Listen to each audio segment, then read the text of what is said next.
Բարև ձեզ, սիրելիներս, մենք շարունակում ենք քննարկել Շիմոն Բաղավատամը, ես ներողություն եմ խնդրում մի փոքր ընդմիջման պատճառով, ընդմիջման համար, որովհետև մի թեթև մրսել էի եւ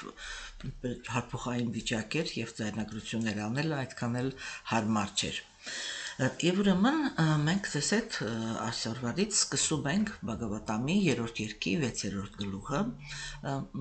Սա ուրեմն արդեն առաջագործության ես նախորդ զգուշացրել էի, որ այստեղ մենք ցես այդ բավականին երկար 3-րդ երկի ընթացքում նույնիսկ ես կասեի երկու անգամ իրար հետևից տարբեր այսպես տեսանկյուններից քննարկելու ենք տիեզերքի արարումը։ Արիացիները իրենք մանրամասնորեն քննարկում են տիեզերքի արարումը եւ նրա ֆիզիկական կառուցվածքի տեսանկյունից եւ նրա հոգեբանական կառուցվածքի տեսանկյունից։ Ես նախապես պետք է զգուշացնեմ, որ այն ազնվորությունները, որոնք իրենք չափից ավելի կապվածություն ունեն տիեզերական ֆիզիկական կառուցվածքի հանդեպ, ես չեմ կարծում, որ ես այդպես ինչ-որ լայնածավալ քննարկում ձեռնարկեմ այստեղ, որովհետև մեր նպատակը Բաղավատամը հոգևոր աճի տեսանկյունից, հոգևոր զարգացման տեսանկյունից ուսումնասիրելն է, եւ դա նշանակում է, որ մեզ ավելի շատ հետաքրքրելու են, այսինքն ոչ թե մենք ընդհանրապես այդ թեմայի շուրջ չենք խոսալու, այլ ուղղակի չենք խոսալու մանրամասնորեն։ Բայց այսպես ընդհանուր պատկերացում իհարկե մենք կկազմենք, թե արիացիները իրենք ինչպես էին պատկերացնում նյութական աշխարհի արարումը։ Որովհետև այնտեղ նույնպես իհարկե կան շատ կարևոր գաղափարներ, որտեղ մենք ցես հետ կփորձենք զարգացնել հասկացողություն, թե ընդհանրապես Գերագույն Աստվածավորությունը ինչ տրամադրություններով եւ ինչ տրամաբանությամբ է արարել նյութական աշխարհը։ Ինչ վերաբերվում է հոգեբանական տեսանկյունից, ապա մենք պետք է հասկանանք, որ հոգեբանական տեսանկյունից, երբ որ մենք քննարկում ենք այս սուրբ գրվածքը, դա մեզ համար շատ կարևոր է, որովհետև եթե մենք նպատակ ենք դրել քննարկել այս սուրբ գրվածքը հոգու մաքրագործման process-ի տեսանկյունից, ապա բոլոր հոգեբանական process-ները, որոնք այստեղ նկարագրվում են, իհարկե շատ արժեքավոր են։ Եվ ուրեմն ես որովհետև գլուխը նոր ենք սկսում, նախաբանի ուրեմն թեմա չունեմ, որպեսզի ինչ-որ բաներ կրկնեմ, որ հիշեցնեմ, թե մենք նախապես ինչ էինք քննարկում, չէ՞։ Եվ միակ բանը, որ երևի թե կարելի է որ ես հիշեցնեմ, դա նա է, որ ուրեմն նկարագրվեց, որ կիսաստվածները, որոնց Գերագույն Աստվածավորությունը իրեն նշանակում է որպես նյութական աշխարհում տարբեր երևույթների, մենք պատկերավոր ասեցինք նախարարներ, հա, որոնք իրենք պատասխան են տալիս նյութական աշխարհում տարբեր գործընթացների համար եւ ընդունում են միջին մոլորակի ապրողներից, ուրեմն երկրպագություն։ Եվ ինչպես Բաղավատ Գիտայում Տեր Շի Կրիշնան է ասում, ես արարեցի ուրեմն կենդանիակներին եւ կիսաստվածներին, հա, եւ տվեցի զոհագործությունը, կատարեք այդ զոհագործությունները կիսաստվածներին եւ եղեք բարգավաճ, այսինքն երջանիկ։ Ուրեմն սիրելիներս, եւ մենք այն ժամանակ խոսեցինք նրա մասին, որ իրականում մենք տեսնում ենք, որ արիացիները իրենք Աստծո շուրջ Աստծոն սազական գաղափար են առաջ քաշում, որ Գերագույն Աստվածավորությունը ինքը ոչ մի ջղայնության մեջ չի ընկել, երբ որ կենդանիակները իրենք ինչ որ ուրիշ փորձ են ուզել փորձարկել, հա, եւ հակառակը ինքը շատ մեծ, այսպես մեծահոգությամբ տրամադրել է նյութական աշխարհը, մանրակրկիտ մտածել է, թե ինչպես այդ աշխարհը պիտի կառուցված լինի, ինչի համար, որպեսզի կենդանիակները կարողանան այդ աշխարհում իրականացնեն իրենց ցանկությունները, չէ՞։ Եվ մենք հիմա այդ կառուցվածքային տեսանկյունից մենք քննարկելու ենք այս ամեն ինչը հենց այդ դա տեսնելու համար, որպեսզի մենք կարողանանք տեսնենք, թե ինչ տրամադրություններով եւ ինչ տրամաբանությամբ է Գերագույն Աստվածավորությունը կազմակերպել նյութական աշխարհը ֆիզիկական տեսանկյունից, որ ընկալենք, թե ինքը ինչքան լուրջ եւ ինչքան մեծահոգի է մոտեցել այդ հարցին եւ ինչ պարտաճանաչությամբ է այդ ամենը կատարել եւ շարունակում է ամեն պահ շարունակում է պահպանել նյութական աշխարհը։ Հիմա, ուրեմն, մենք տեսանք, որ խոսքը գնաց նրա մասին, որ կիսաստվածները իրենք աղոթքով դիմեցին Գերագույն Աստծո անձնավորությանը իր արարչի մարմնավորմամբ,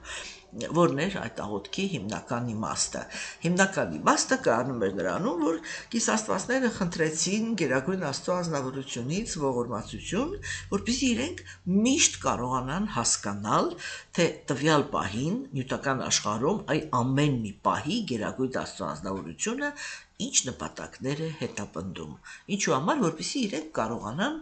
ճիշտ կատարել իրենց պարտականությունները։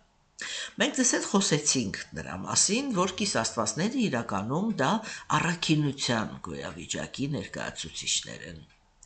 Մենք կարողանում ենք տեսնել, որ երբ որ սկսվեց Աստվածամերժության դարաշրջանը, մարդիկ կորցրեցին կիսաստվածների հետ ռեալ կապը, չէ, եւ կամաց-կամաց սկսեցին նկարագրել կիսաստվածներին որպես ոչ պակաս մարդկանցից ոչ պակաս տրտմունքով լի կենդանի էակներ, որոնք նույնիսկ հասկանալի չի, թե ինչ պատճառով են ընդհանրապես իրանք համարվում կիսաստված, որովհետև միայն երևի զորության տեսանկյունից, չէ, բայց մաքրության տեսանկյունից մենք տեսնում ենք, որ իրանք համարյա թե չեն տարբերվում, ուրեմն բաներից, ասեք, մարդկանցից, չէ, եւ օրինակ հունական դիցաբանության մեջ մենք կարող ենք տեսնել, որ կիսաստվածների կանայք, որոնք իրականում ռեալ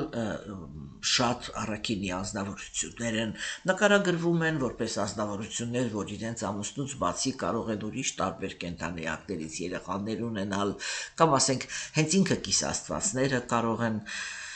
բավականին, այսպես ասենք, կրոնականության տեսանկյունից, կրոնականության սկզբունքների տեսանկյունից բավականին անբարոյական պահվածք ունենալ, կարող են լինել նույնքան կրքոտ, նույնքան կողմնակալ, ինչպես որ մարդն է, չէ, դա իրականում կիսաստվածներին այդ բոլոր գաղափարները բոլորովին հարիր չեն, գիտեք ոնց է, ես ճիշտ ասած միշտ մտածում եմ, որ այնքան մեծ աշխատանք արած կլիներ այն հոգեբանը, որը մասնագիտական տեսանկյունից ընդհանրապես մի հատ, այսպես կդիտարկեր բոլոր գոյություն ունեցող կրոնական հոգևոր գաղափարախոսությունների այդ ազդեցությունը ընդհանրապես մարդու վրա եւ ես կարծում եմ, որ հոգեբանության տեսանկյունից այդ դիտարկումները եթե տեղի ունենան, ապա պարզ կդառնա, շատ պարզ կդառնա, թե որ գրվածքներն են հորինել մարդիկ, իսկ որ գրվածքները իրոք աստվածային, ուրեմն բան ունեն, ծագում ունեն։ Իհարկե, որպեսզի այդպիսի աշխատանք կատարվի, ինքը այդ հոգեբանը պետք է համել հոգևոր մարդ լինի, որովհետև հոգևոր գիտելիքը ինքը շատ սպეციფიկ գիտելիք է եւ ուղղակի այդպես աթեիստական մոտեցումով հոգևոր գիտելիքը հնարավոր չի ընկալել նրա գաղտնիքները։ Եվ ուրեմն, սիրելիներս, մենք կփորձենք ուշադիր հետևել, թե ինչպիսի տրամաբանություն են դնում։ Մենք տեսանք, որ կիսաստվածները իրենք ուրեմն հասկանում են, որ որպեսզի իրենք հաջողակ լինեն նյութական աշխարհի գործընթացների ղեկավարման մեջ, իրենք պետք է կարողանան ուրեմն համագործակցել։ Իրենք պետք է կարողանան համագործակցել եւ իրանք հենց այդ աղոթքով դիմեցին Աստծուն, որպեսզի մենք կարողանանք համագործակցել, մեզ անհրաժեշտ է, որպեսզի մենք միշտ կարողանանք հասկանալ, թե այս պահին դու ինչ նպատակներ ես հետապնդում։ Դրա համար մենք քեզ խնդրում ենք, եթե կարելի է, ուրեմն ողորմած եղիր մեր հանդեպ եւ դուր մեզ այդ ողորմածությունը, որպեսզի մենք կարողանանք հասկանալ քեզ, ճիշտ հասկանալ եւ հետեւաբար ճիշտ համագործակցել միմյանց հետ։ Իսկ այս պահին մենք չենք կարողանում համագործակցել։ Այսինքն, տեսեք, օրինակ ասենք, երբ որ ազնվորությունների հիմքը հոգեբանական տեսանկյունից լինում են կրքերը եւ ատելությունները, այդպիսի ազնվորություններին ընդհանրապես չի մտահոգում այդ թեման, որ իրենք իրենց պարտականությունները կատարում են իրենց կապվածությունների եւ ատելությունների հիմքի վրա։ Այսինքն դա նշանակում է, որ պարտականությունները կատարվում են ոչ արդար, հա, եւ դա նշանակում է դիրքի չարաշահում։ Եվ մենք այստեղ այդ կիսաստվածների այդ պահվածքի մեջ, չէ, կարողանում ենք տեսնել, որ կիսաստվածները իրենք այնպիսի տրամադրություն ունեն, այսինքն այդ դա էլի, որ մենք պիտի կարողանանք սկսել տեսնել, որն է առաքինի կենդանի էակի պահվածքը, չէ, ասենք տեսեք իրանք հիմա անկեղծորեն, հա, անկեղծորեն գիտակցում են, որ չեն կարողանում համագործակցել իրար մեջ, այսինքն չկա համաձայնություն, սա է, չէ, նշանակում չեն կարողանում համագործակցել։ Ինչի շուրջ չկա համաձայնություն, այսինքն իրանք այդ պահին ֆիքսում են, որ իրենք տարբեր կետերից են նայում արարչագործության գործընթացներին եւ տարբեր կարծիքներ ունեն դրա իմաստի մասին, չէ, նո դա նման է, եթե մենք շատ նման է իրականում, չէ, եթե ասենք վերցնենք պետության բանը, ստրուկտուրա, թե ինչպես է կազմված կառուցվածքը, հա, պետության կառուցվածքը վերցնենք, ապա նույնպես այդպես է, չէ, որ ասենք կա պետության ղեկավարը, որը ինքը ներկայանում է ինչ-որ որոշակի ծրագրով եւ ունի նախարարներ, որոնք իրենք այդ ծրագրերը պետք է իրականացնեն, չէ, հիմա այ պատկերացրեք, որ այդ նախարարները իրենք ընդհանուր առմամբ չեն հասկանում, թե ասենք ղեկավարը ինքը ինչ նպատակներ է հետապնդում։ Եվ իրենցից ամեն մեկը ունի իր հասկացողությունը, թե ասենք այս կետում ղեկավարը ինչ նկատի ունի, կամ այն կետում ինչ նկատի ունի, չէ, եւ դա կստացվի հանրահայտ ռուսական բան այդ առակների գրող Կրիլովի ուրեմն բանը շուկրակ դլեբից, չէ, շուկրակ դլեբից, այսինքն երբ որ մի բանը տարբեր տեղեր են քաշքշում, չէ, եւ տեսեք, եթե կենդանի էակի դերքին պլատֆորման դա օրինակ ատելությունն է, չէ, այսինքն չեշակում, կամ տգիտությունը, տգիտության մեջ կենդանի էակը ինքը մտածում է, որ միայն ինքն է կարևոր, որ միայն իր կարծիքն է, որ ճիշտ է, ես միշտ ասում եմ, որ տգիտության գոյավիճակը ինքը մի ռեալ, գիտեք, եթե այսպես լուրջ մտածենք, չէ, ինքը ռեալ, շատ վախենալու մի որակ ունի, արիացիները իրենք նկարագրում են այդպես, որ տգետ անձնավորությունները իրանք ոչ միայն սխալ կարծիքի մեջ են միշտ հաստատված, սահմանափակ կարծիքի, այլ եւ վստահ են, որ իրենք ճշմարտությունն են հասկանում։ Հասկանում եք, ես որ ասեմ, որ այսպես անկեղծ ասեմ, ես աշխարհում ամենաշատը վախենում եմ տգետ կենդանի էակների այդ որակից։ Երկու որակ ունեն իրանք, մեկը դա բռնության հանդեպ հակումն է, որը ֆանատիզմի արտահայտումն է, չէ, այսինքն ես աշխարհում ամենաշատը վախենում եմ ֆանատիկներից, հա, եւ այ ֆանատիկների մեջ էլ իրանց մեջ այդ որակը շատ ուժեղ կա, որ իրանք միշտ վստահ են, որ իրանք հասկանում են ամեն ինչ այսպես վերջնական եւ մենակ իրանք գիտեն ճշմարտությունը։ Չէ, տեսեք, այդ հիմքի վրա, երբ որ առաջանում է տարաձայնություններ, չէ, ամեն տգիտության գոյավիճակի ազդեցության տակ կենդանի էակները, իրենք ամեն մեկը իրենց հնարավորությունների սահմաններում փորձում են բռնանալ մյուսների վրա, որպեսզի պարտադրեն իրենց հասկացողությունը, չէ։ Հիմա, եթե կենդանիակների ներքին հիմքը դա կրքերն են, կրքոտ ազնվորությունները իրենք սովորաբար այդ սպանության, մարդասպանության, չգիտեմ, բռնության, դաժանության հանդեպ այդքան հակումներ չունեն։ Իրենք ամեն ինչը լուծում են մրցակցության միջոցով։ Ինչու է այդ հոգեբանությունը ինքը ընդհանրապես որտեղից է առաջանում։ Այդ հոգեբանությունը ինքը առաջանում է մի շատ պարզ կետից։ Երբ որ մենք խոսում ենք տգիտության գոյավիճակի մասին, մենք խոսում ենք այն հոգիների մասին, որոնք իրենք նյութական աշխարհում, պատկերավոր ասած, ընկել են այն ամենահատակը։ Դրա տգիտությունից այն կողմ հոգեբանություն չկա։ Հասկանում եք, այսինքն սա ամենացածր գիտակցություն ունեցող կենդանի էակներն են եւ ամենացածր որակները ունեցող, սա շատ կարևոր է, այսինքն իրենք ոչ մի այդպիսի ռեսուրս չունեն, որով իրենք կարող են դիմացինի համար լինել հմայիչ, սա բռնությանը միշտ դիմում են այդ կետից, երբ որ ազնվորությունը ինքը որևիցե մի ռեսուրս ունի դիմացինին հմայելու, չէ, ինքը երբեք կարիք չի զգում բռնություն կատարելու, այ հենց որ իհարկե նույնիսկ կրքի գոյավիճակից կենդանիակը ինքը շատ արագ կարող է իջնել տգիտության գոյավիճակ, չէ, այդ տգիտության գոյավիճակի մեջ երբ որ ինքը իջնում է, դա տեղի ունենում այսպես, եթե իր հիմքը կիրքն է, ապա ինքը կրքի գոյավիճակի ազդեցության տակ, ուրեմն մտնում է մրցակցության մեջ իրականում, այսինքն փորձում է հմայել ավելի շատ, քան ուրիշները կարող են, որպեսզի, այսինքն փորձում է հմայել դեպի իր կարծիքը, հա, հիմա,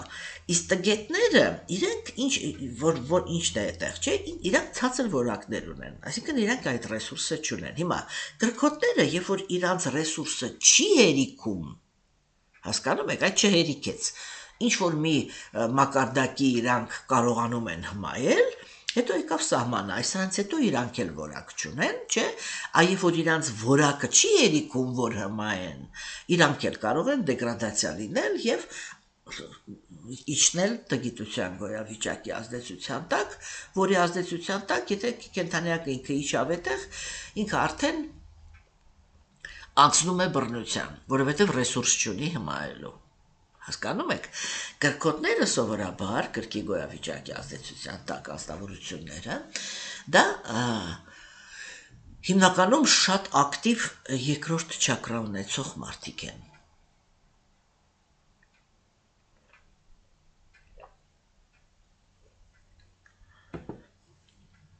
իրանք շատ ակտիվ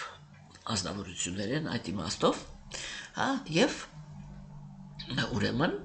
անպայման ունեն երկրորդ չակրան, ինքը անպայման առողջ երկրորդ չակրան, անպայման մարդուն ապահովում է կյանքի ուժով, այն մարդիկ, որոնք իրենք առողջ կյանքի ուժ ունեն, իրենք միշտ հրապուրելի են,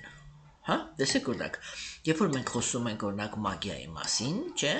թուղթուգրերի և այլն, չէ, ինչ է այդտեղ կատարվում, այդտեղ ազնվորությունը ինքը հարված է ստանում իր էներգետիկ կենտրոններից մեկի վրա, և որտեղ որ ինքը հարված է ստանում, ինքը այդտեղ դառնում է անհրապուրելի, և իրան մարդիկ սկսում են շրջանցել, և ինքը այդպես այդ կյանքի այդ ասպարեզում դառնում է անհաջողակ, հասկանում եք, ուրեմն այ ազնվորությունները, որոնք իրանք կրքերի գոյավիճակի ազդեցության տակ են, չէ, իրանք մրցակցության մեջ են մտնում, սա է իրանք բնական բանը, ինչու են իրանք մրցակցում, ինքը մրցակցություն խոսքը ինչ է նշանակում, դա նշանակում է, որ ես գիտակցում եմ, որ ունեմ ինչ-որ մի հատ առավելություն, որի հաշվին կարող եմ մրցակցել ուրիշի հետ, հասկանում եք, չէ, տեսեք օրինակ շատ հաճախ կարող է այնպես լինել, որ ասենք ազնվորությունը ինքը բավականին բարձր է, կալիբրով բարձր ազնվորություն է, չէ, այև որ տգետները իրենք հնարավորություն չունեն այդ ազնվորությանը ֆիզիկական վնաստան, ուրեմն իրանք այսպես էլի հետ են գնում և սպասում են, թե երբ կարելի կլինի այդպիսի ազնվորությանը ֆիզիկապես վնաս տալ, կրքոտները իրանք երբ որ նախապես նայում են և հասկանում են, որ մրցակցության մեջ 100%-ով պարտվելու են, ձևացնում են, որ այդ ազնվորությունը ինքը չկա, որպեսզի իր հետ ստիպված չլինեն մրցակցել, հասկանում եք, բայց իրանց գլխավոր հոգեբանությունը դա է, որ իրանք ինչ-որ մի ներքին ռեսուրս անպայման ունեն, և դրա համար այդ հենվելով այդ իրենց ռեսուրսի վրա, օգտագործելով այդ ռեսուրսը հմայում են մարդկանց եւ մրցակցությունը դա նշանակում է որ իրանք փորձում են իհարկե այդտեղ կա այսպես անկեղծ մրցակցություն եւ կա խորամանկ մրցակցություն չէ որովհետեւ խորամանկությունը դա իրականում կրկոտ մարդկանց բանն է տգետները իրենք բռնի ուժին այսպես բիրտ է դե միանգամից դու ռուսերեն ասում են տուպա հա տենց այդ իմենա տուպա գալիս են ու սկսում են բռնություն գործադրել, որպեսզի հասնեն իրենց նպատակներին։ Կրկոտները իրանք այդ մրցակցության մեջ կարող են խորամանկություններ անել, հասկանում եք, որպեսզի կարողանան իրենց նպատակները իրականացնել։ Հիմա տեսեք, այդ խորամանկ իրականացնելու ժամանակ, չէ, իրանք ինչ-որ ձևեր են օգտագործում, որպեսզի չեզոքացնեն մրցակիցներին։ Հասկանում եք, դու մեր ժամանակներում ես դա պարզ միշտ ասում եմ, որովհետև ասենք այս պահին մենք դեռ հələ որ Աստծո ողորմածությամբ մի թեթև դեմոկրատական նշույլների հասարակության մեջ ենք ապրում, ես նկատի ունեմ ոչ միայն Հայաստանը, ամբողջ մարդկությունը, հա, թեկուզ ես պնդում եմ, որ իրականում մեր աչքերի առաջ դեմոկրատիան այս պահին ոչնչացվում է։ Եվ ուրեմն սիրելիներս չէ որ այդ դեմոկրատիայի բանի տակ չէ որտեղ կան ինչ որ մարդու իրավունքներ կան որտեղ այդպես ուղղակի բիրտ չես կարող մտնել եւ մարդուն նեղացնել հա թեկուզ մենք հասկանում ենք որ երբ որ եթե հանկարծ Աստվածոչանի իշխանավորները իրանք ինչ որ մեկի վրա ունքեր կիտեցին իրանք ոչ մի օրենքների առաջ կանգ չեն առնում սովորաբար չէ Եվ ուրեմն այ կրկոտները իրանք քանի դեռ ռեսուրս ունեն, մրցակցում են, հա, եթե այսպես էլի ակնհայտ առավելություն ունեն, ազնիվ են մրցակցում, որտեղ ոչ մի կարիք չունեն ինչ-որ խորամանկությունների դիմել։ Եթե հանդիպում են մոտավորապես իրենց հավասար ռեսուրս ունեցող կենդանիակների հետ, ապա այդ ժամանակ մտնում է խորամանկությունը եւ իրանք մեկը մյուսին կարող են վնասներ տալ, որպեսզի չեզոքացնեն, չէ՞։ Եվ այդտեղ անպայման մտնում է համել արդեն տգիտության, այսինքն բռնությունը, ինչ որ մի կեղտոտ բան անելու, գործողություն կատարելու, ուրեմն բանը էլ է պատրաստակամությունը, բալերինաների, պուանտաների մեջ ապակի լցնելը օրինակ, հասկացաք, չէ՞, դա ուրեմն արդեն այ ռեսուրսը պակասեց, հա, միանգամից մտավ կեղտոտ քայլերը։ Հիմա տեսեք, չէ, իսկ առաքինի կենդանիակները իրենք իրենց ամբողջ հոգեբանությամբ կներեք իրենք ամբողջ իրենց հոգեբանությամբ ուղղված են համագործակցելու Այսինքն իրենք ասեն, պրոստը, իրանք այդպես են սարքած, ես չգիտեմ էդի ոնց ասեմ, էլի, ես դրա համար միշտ ասում եմ, որ այդ գոյավիճակների, երբ որ մենք խոսում ենք, չէ, այդ գոյավիճակների մեջ կենդանիակները իրանք մեկը մյուսի համար այլ մոլորակայիններ են։ Հասկանում եք, որտեղ երբ որ գալիս է, այլ որ մենք ասում ենք, որ հիմքը դա բռնությունն է, մրցակցությունը եւ համագործակցությունը, չէ, դա մի ամբողջ հոգեբանություն է այդտեղ, էլի, մենք կամաց այդ ամեն ինչը կնայենք, հատկապես Բhagavad Gita-ով, չէ։ Այլմա տեսեք, այդ դա ինքը ինչի մասին է խոսքը։ Դա խոսքը միշտ գնում է այն կետերի մասին, թե ինչպես է կենդանիակը իրեն դրսևորում, երբ որ կա ցանկությունների հակասություն։ Ոչ թե հակասություն, այլ բախում, հա, ցանկությունների բախում կա։ Այդ Եթե կենդանիակը ինքը տգիտության գոյավիճակի ազդեցության տակ է, այսինքն իր համար միայն ինքն է կարևորը, սրանք բացարձակ էգոցենտրիկներն են, չէ՞։ Ուրեմն, հենց որ կա ցանկությունների բախում, իրանք անմիջապես անցնում են բռնության, եթե իհարկե ուժ ունեն բռնություն կատարելու։ Հասկանում եք, չէ՞։ Եվ այո, բռնությունը կարելի է կատարել տարբեր ձևերով։ Բռնությունը կարելի է կատարել պրոստը թուրը վերցնելով մարդուն սպանելով, չէ՞, եւ բռնությունը կարելի է կատարել, եթե դու հասկանում ես, որ քո դիմացինը ֆիզիկապես քեզանից ավելի ուժեղ է, բայց դու տգիտության գոյավիճակի մեջ ես գտնվում, այսինքն թշնամանքի մեջ ես, այդ թշնամանքը իրականացնելու համար դու կարող ես այդ մարդուն թունավորել, չէ՞։ Այդ ուրեմն բանը թշնամանքը իրականացնելու համար դու ամենանուրբը կարող ես իրան թուղթուգիր անել Այսինքն նեգատիվ ծրագիր գրել իր վրա, չէ՞, եւ այդ ամեն ինչը ինքը շատ գործող, ուրեմն այդ բոլորը իրանք տգետներինն են, չէ՞։ Հիմա կրկոտները, չէ, այև որ գալիս է այդ բախման կետը, չէ, իրանք չեն կարողանում անցնեն այդ սահմանը, հասկանում եք, իրանք հոգեբանությունն էլ այդպես է, իրանք չեն կարողանում անցնել այդ սահմանը, որ սկսեն իրար մորթել, իրանք ասում են, արի մրցակցենք, ով հաղթեց նրանն է, չէ, ասենց բան, ազնիվ մրցակցության մեջ մտնենք, հա, ով հաղթեց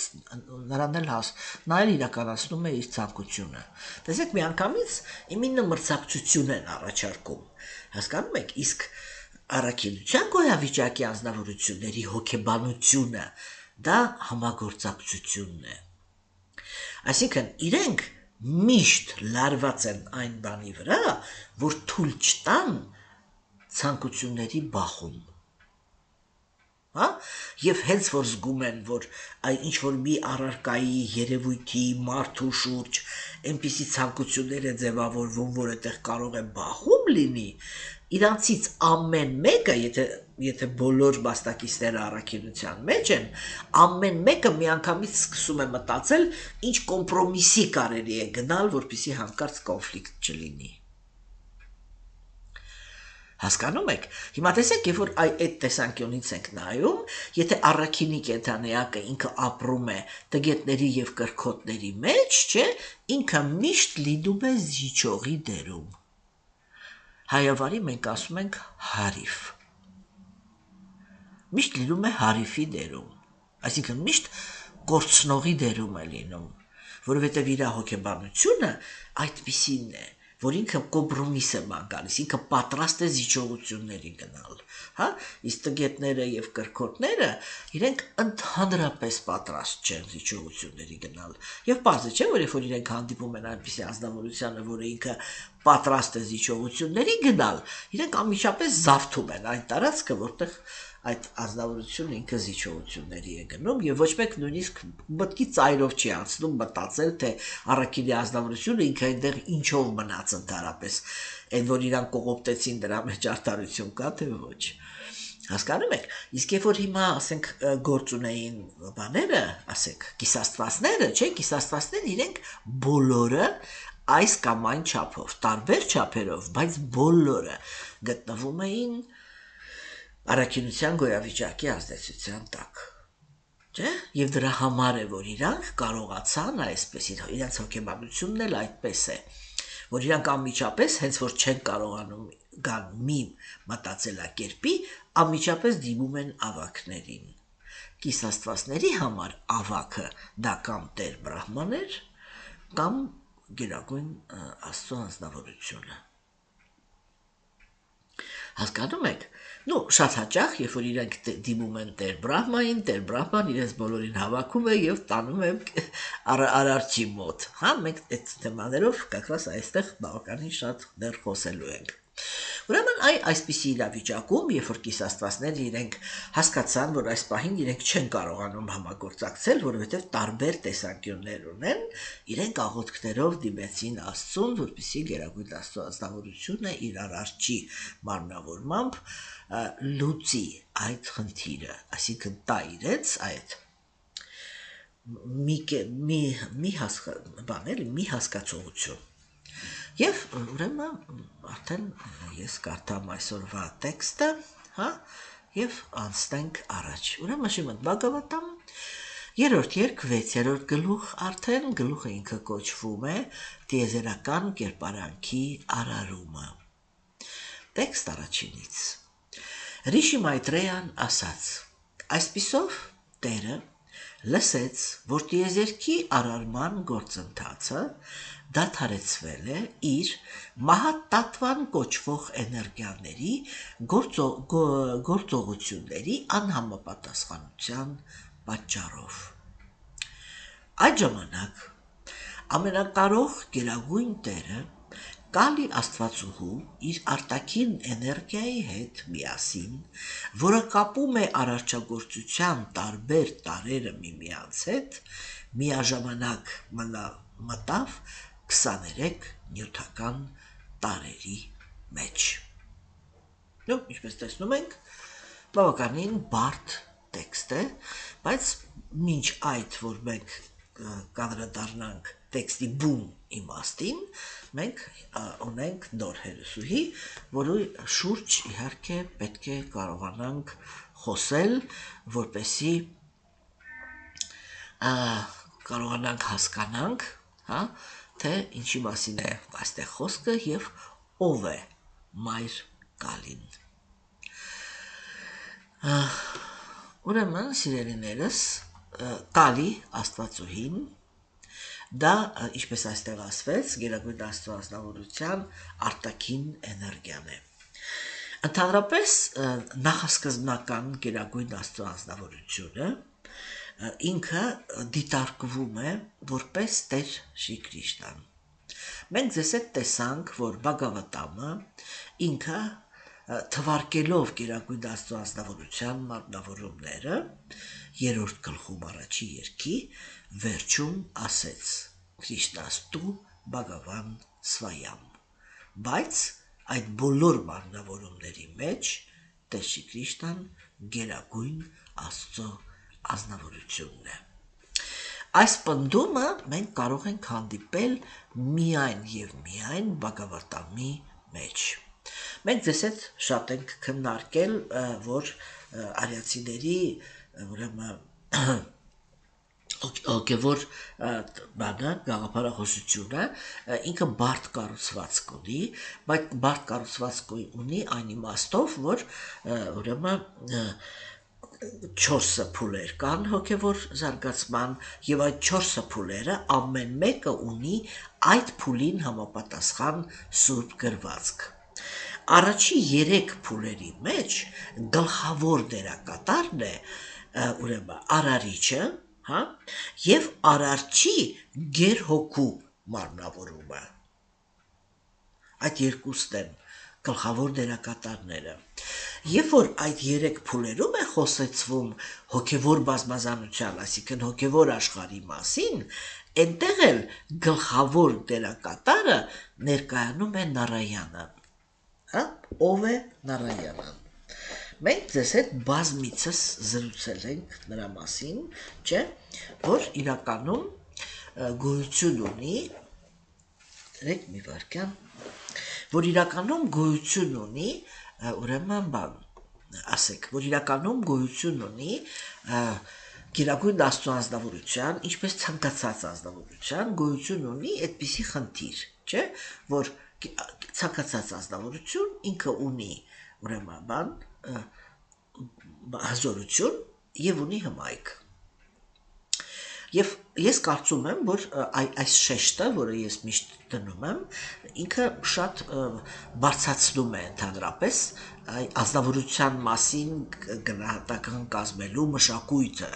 չէ, որովհետև սովորաբար, երբ որ քննարկվում է Գերագույն Աստծո ազնվորությունը, չգիտես ինչու բոլորի համար կարևորվում է, նո ես միշտ այստեղ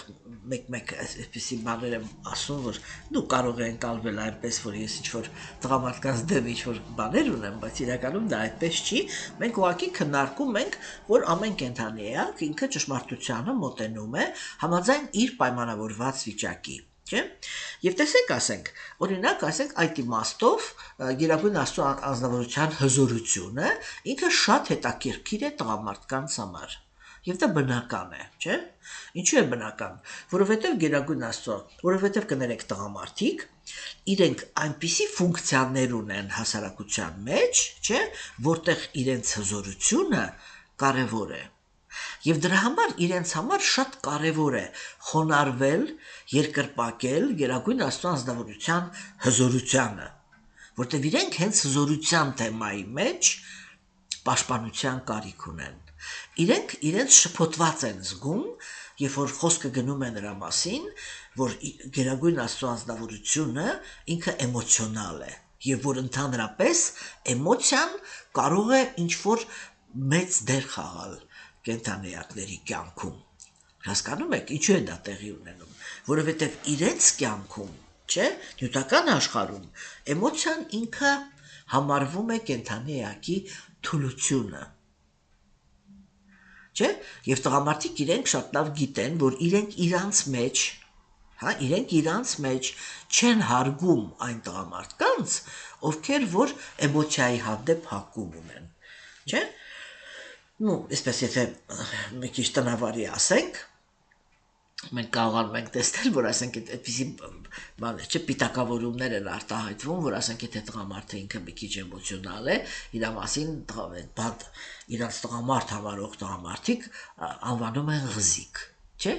ասենք սա պիտակավորում է, չէ, իրականում։ Ну, դա իրականում դա ոչ մի այնպես չի, որ ամբողջ մարդկության մեջ է այդպես, որտեղ այնտեղ որտեղ որ տեղի ունեն իրական դեմոկրատիան տեղի ունի, այդտեղ էմոցիոնալ աշխարհին մեծ նշանակություն են տալիս եւ այո, այնտեղ վերաբերվում են տղամարդուն այնպես, որ տղամարդու ներքին աշխարհը ազատեն այդ գերությունից, որ ինքը իրավունք չունի էմոցիա զգալ, հա, բայց մենք դեսეთ դրա մասին շատ ենք խոսել, հատկապես Բhagavad Gita-ում, երբ որ այդտեղ նկարագրվեց, որ Արգջունայի պես հզոր ռազմիկը ինքը այդպես ինչ-որ խառնաշփոթ վիճակի մեջ էր ընկել եւ նկարագրվում էր, որ իր աչքերը արցունքներով լցվեց, այսինքն էմոցիայի ազդեցության տակ ինքը ընկավ եւ այդ էմոցիաների ազդեցության տակ իր մարմինը սկսեց թուլանալ, չէ՞։ Եվ մենք տեսանք, որ դրա մեջ ոչ մեկ ոչ մի այսպես ծայրահեղ բան չէր տեսնում, էլի։ Հիմա, այսինքն այդ տեսանկյունից, չէ, Գերագույն Աստվածանձնավորության այդ հմայքի մասին խոսալը, չէ, այ միանգամից տղամարդիկ մտածում են, դա կանանց համար է, դա ինչ-որ մի հատ Աստված է, որը Կուպիդոն է ընդհանրապես, եւ այո, դա կանանց Աստվածն է, թող գնան այնտեղ իրանց համար իր հետ պարեն, եթե այսպես էլի վերջնական ասենք, չէ, եւ դա պայմանավորված վիճակից է գալիս իրականում, ասածը սա է, չէ։ Հիմա, տեսեք, այսինքն, այդ 3 փուլերում, չէ, այ աստվածությունները իրենք բանն են, որտեղ իրենք գործ ունեն նյութական աշխարհի հետ այդ 3 փուլերը, աստվածությունները իրանք այդ հզորության ասպեկտներն են, որոնք իրենք հմայիչ են տղամարդու համար։ Եվ ասենք միայն Բhagavatam-ն է, որ ինքը հայտարարում է, որ իրականում այ հոգևոր աշխարհի ամենաինտենսիվ ռեգիոններում իշխում է էմոցիան, որ հոգևոր աշխարհում կա մի վայր, որտեղ Գերագույն Աստծո, որտեղ սերը այնքան շատ է, որ Գերագույն Աստծո ազնվորությունը ընդհանրապես կարիք չունի արտահայտել իր հզորությունը։ Եվ այնտեղ ամեն ինչ հենված է միայն նրա հմայքի վրա։ Հասկանում եք, չէ՞, տեսեք, օրինակ, եթե մենք այդ տեսանկյունից ենք նայում, սա ինչ-որ մի հատ յուրահատուկ համ ու հոտի բան է, չէ՞, բանանում։ Հիմա, այ որ խոսում ենք արդեն նախասկզբնական Գերագույն Աստծո ազնվորության մասին, որին միայն Բhagavatam-ն է հայտարարում, որ դա Քրիշնան է, ես նորից դա շեշտում եմ, մեկ էլ Bhagavad Gita-ն, չէ՞։ Թեկուզ այնտեղ էլ Տեր Քրիշնան ինքը խոսալուց, ասենք միշտ Գերագույն Աստծո ազնվորության մասին խոսում է իրանից առանձին, ինքը կարող ասել Բhagavana, այսինքն Աստված, եւ այդտեղ ինքը միշտ նկատի ունի իր մարմնավորումը, հասկանում եք, չէ՞։ Եվ ասենք, ինչ համար եմ ես ասում, որովհետև այդ նախասկզբնական Գերագույն Աստծո ազնվորությունը ինքը ունի հավերժ իր սիրեցյալը, ոչ թե կինը, այլ սիրեցյալը, հասկանում եք, եւ հիմա ուրեմն, թեկուզ կին էլ կարող ենք ասել, բայց այդտեղ իմաստը մի քիչ ուրիշ է, էլի երանգը մի քիչ ուրիշ է։ Հիմա տեսեք ուրեմն ինչի մասին է խոսքը, երբ որ կենդանի էակները, չէ, իրենք գալիս են նյութական աշխարհ կամ հերքում են Գերագույն Աստծո ազնվորությանը, այդ երկու անձնավորություններն էլ եւ նախասկզբնական Աստված եւ նրա նախասկզբնական սիրեցյալը, չէ, իրենք ինչ-որ ռեակցիա են տալիս, ինչ-որ կերպ վերաբերվում են կենդանիակի այդ ընտրությանը, չէ, հասկանում եք։ Հիմա տեսեք ուրեմն, եւ Գերագույն Աստծո ազնվորությունը ինքը սկսում է մարմնավորումներ տալ, որպեսզի, ասենք, այ կա նախասկզբնական Աստված եւ Աստվածուհի, հա, որոնց գլխավոր հիմքը դա զգացմունքայնությունն է, իրենք սիրեցյալները, Հասկացաք, եւ այդտեղից է սկսում այդ մաքուր սիրո աշխարհը, ինքը այդ երկուսի միացությունից է սկսվում։ Դրա մասին մենք շատ ենք խոսալու, հիմա ուղղակի մի կերպ ուզում եմ փորձեմ անպատրաստ մարդուն բացատրեմ, որ հասկանանք, թե Կալինով է։ Հասկանում եք, չէ՞։ Եվ ուրեմն ըստ կենդանեակների կարիքների, չէ՞, այդ երկուսը իրար հետ են տալիս մարմնավորումներ։ Հա, օրինակ, մենք դες հետ խոսել ենք նրա մասին, որ հոգևոր աշխարհում կա մի քանի շերտ, չէ՞։ Այսինքն, գերագույն աստվածավորությունը, ինչպես ցանկացած աստվածություն, այդպես էլ իր սիրեցյալը ունեն հմայք եւ հզորություն։ Այն նախասկզնականը ինքը կատարյալ կերպով է արտահայտում եւ իր հզորությունը եւ իր հմայքը։ Եվ երբ որ ինքը 100%-ով արտահայտում է իր հմայքը, չէ, այդ հմայքը ինքը մի քիչ ստվերի տակ է գցում իր հզորությունը, որովհետև հմայքը ինքը ավելի կարևոր է դառնում։ Ինչու՞, որտեվ ավելի մեծ հաճույք է պատճառում հմայիչը հարաբերությունների մեջ, իսկ կենդանեակները իրենք գոյություն ունեն հարաբերությունների համար։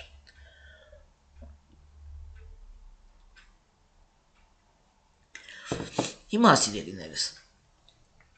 հետո այդ համաձայն այդ տոկոսայնության, հա, թե ասենք կենդանեակները հիմա ինչ-որ մեկին, շատ կոպտացնեմ, որ հասկանանք ինչ իմաստ է խոսքը, հա,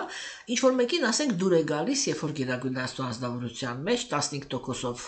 իր հզորությունն է արտահայտված, 85%-ով իր հմայքը, եւ այլն, չէ, գալիս է վերջի շերտը, դա վայկունտան է, որը, տեսեք ասեք հիմա, երբ որ մենք խոսում ենք հոգևոր կյանքի առաջի բանի մասին, ես արդեն ասեցի, գլխավոր աստվածությունը դա կամ Վիշնուն է, այսինքն նյութական աշխարհի արարիչը, կամ Նարայանան, այսինքն Վայկունթայի գլխավոր աստվածությունը։ Նա, ով 100%-ով արտահայտում է հզորությունը։ Այսինքն, երբ որ մենք այսպես էլի որ պատկերացնենք, չէ, սա նյութական աշխարհն է, սա հոգևոր աշխարհն է, չէ, երբ որ կենդանեակը ինքը նյութական աշխարհից դուրս է գալիս, ռեալ, երբ որ ինքը դուրս է գալիս, առաջի բանը, որին ինքը հանդիպում է, դա լույսն է, այսինքն, երբ որ բազմազանություն չկա։ Հետո, երբ որ ինքը կարողանում է այդ շերտը անցնի, հիմա չմանրամասնեմ, որտեղ մանրամասը խոսալու ենք, երբ որ ինքը կարողանում է այդ շերտը անցնի, առաջի աշխարհը, որին ինքը հանդիպում է, դա այն ռեգիոնն է, կնայեք,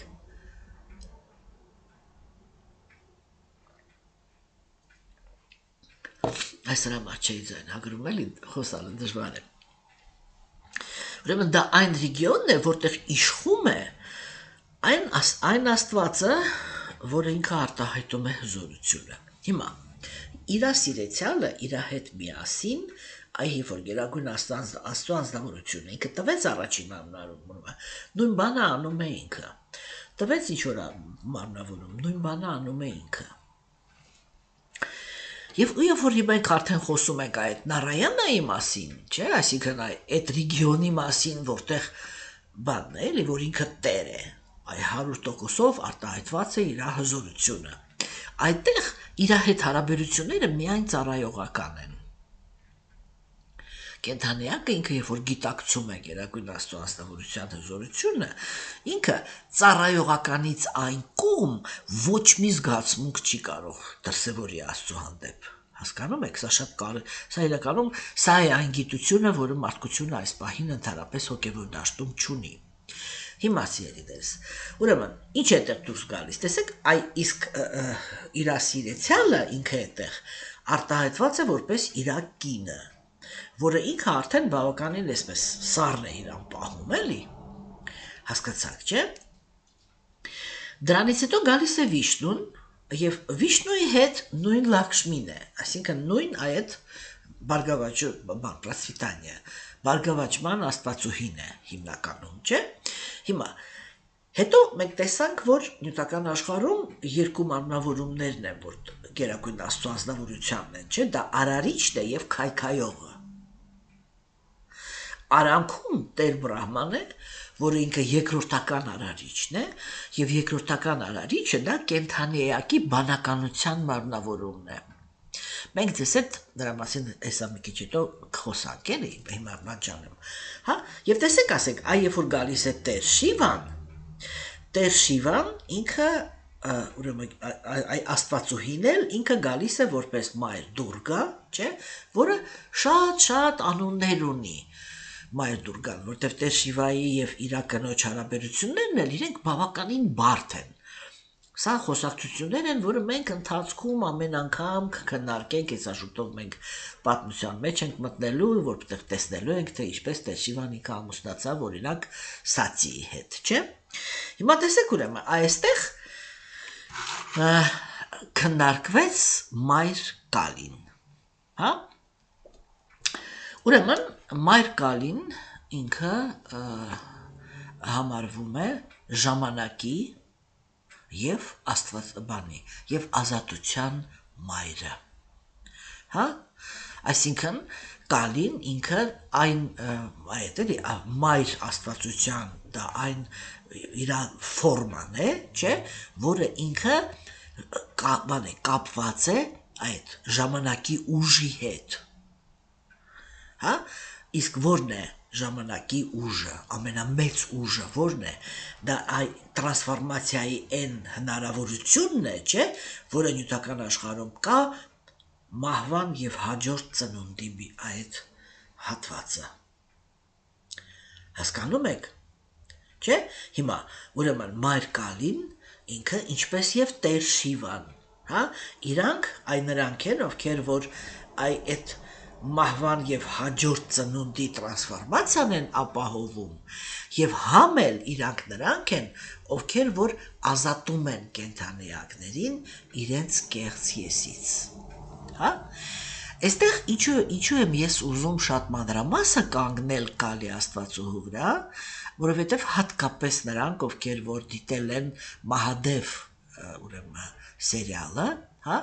այդ Մահադևի, Շիվային վերաբերվող, իրանք երևի թե հիշում են, որ օրինակ Կալիին Հնդկաստանում այս պահին հնդիկները իրանք շատ հաճախ ընկալում են, որպես որ ինքը չար Աստվածուհի է, հա, որովհետև ինքը ջղայնացած վիճակում է, այսինքն Տեր Շիվան, հա, դա այն ազնվորությունն է, որը տեսեք Տեր Շի Կրիշնան մաքուր սիրո մարմնավորումն է, եկավ հազարավոր մարմնավորումներ, հա, նյութական աշխարհում իր ամենավերջի մարմնավորումը դա Շիվան է, որը ինքը ոչնչացնող սկզբունքն է նյութական աշխարհում, հա, եւ ինքը երբ որ պիտի ոչնչացնի, այդ ոչնչացումը իրականացնի, ինքը ջղայնության մեջ է մտնում, դրա համար ինքը տգիտության գոյավիճակի ղեկավարն է, նույն բանը կատարվում է Աստվածուհու հետ, հա, եւ տեսեք ասենք, չէ, այդ որ ինքը նույնպես կարող է ջղայնանալ եւ սկսել ինչ-որ բաներ ավիրել, չէ, բնականաբար նյութական աշխարհում ապրողների համար ինքը վախ է, բանալում, չէ, իրանից վախենում են։ Եվ դրա համար, ասենք, իրենք չեն կարողանում ընկալել, թե իրականում Մայր Կալին ինքը ինչ է անում։ Եթե ես փորձեմ պատկերավոր բառերով ասել, ես շատ երկար մտածում էի ժամանակին, թե ընդհանրապես ինչպես կարելի է բնութագրել Մայր Կալիին։